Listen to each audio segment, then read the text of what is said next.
And I tried hard to be proud of my service, but all I could feel was shame.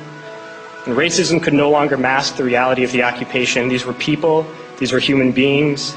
I've since been plagued by guilt anytime I see an elderly man, like the one who couldn't walk, who we rolled onto a stretcher and told the Iraqi police to take him away.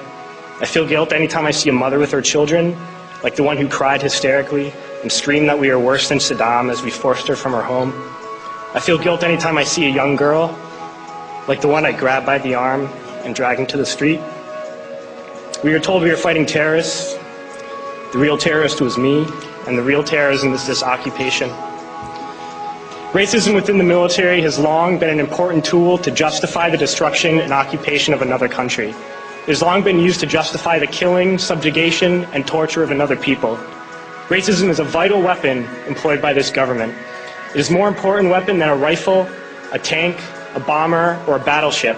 It is more destructive than an artillery shell, or a bunker buster, or a Tomahawk missile. While all those weapons are created and owned by this government, they are harmless without people willing to use them.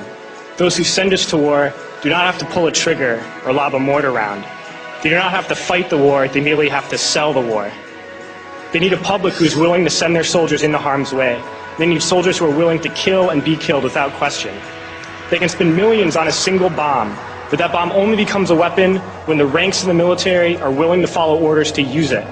They can send every last soldier anywhere on earth, but there will only be a war if soldiers are willing to fight.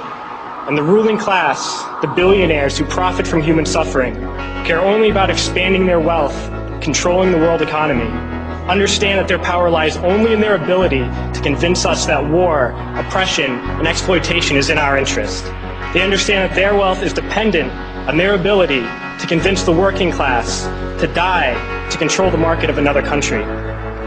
And convincing us to kill and die is based on their ability to make us think that we are somehow superior. Soldiers, sailors, Marines, airmen have nothing to gain from this occupation. The vast majority of people living in the U.S. have nothing to gain from this occupation. In fact, not only do we have nothing to gain, but we suffer more because of it. We lose limbs, endure trauma, and give our lives.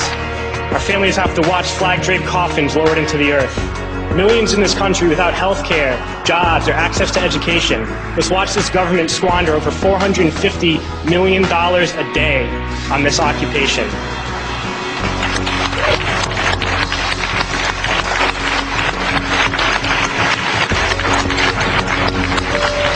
Poor and working people in this country are sent to kill poor and working people in another country to make the rich richer. And without racism, soldiers would realize that they have more in common with the Iraqi people than they do with the billionaires who send us to war.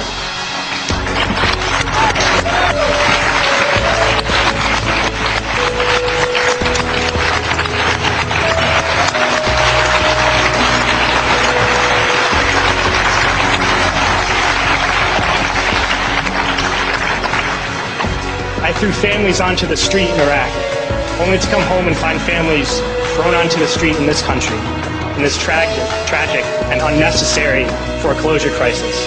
We need to wake up and realize that our real enemies are not in some distant land. They're not people whose names we don't know and cultures we don't understand. The enemy is people we know very well and people we can identify. The enemy is a system that wages war when it's profitable. The enemy is the CEOs who lay us off from our jobs when it's profitable. It's the insurance companies who deny us health care when it's profitable. It's the banks who take away our homes when it's profitable. Our enemy is not 5,000 miles away. They are right here at home. If we organize and fight with our sisters and brothers, we can stop this war, we can stop this government, and we can create a better world.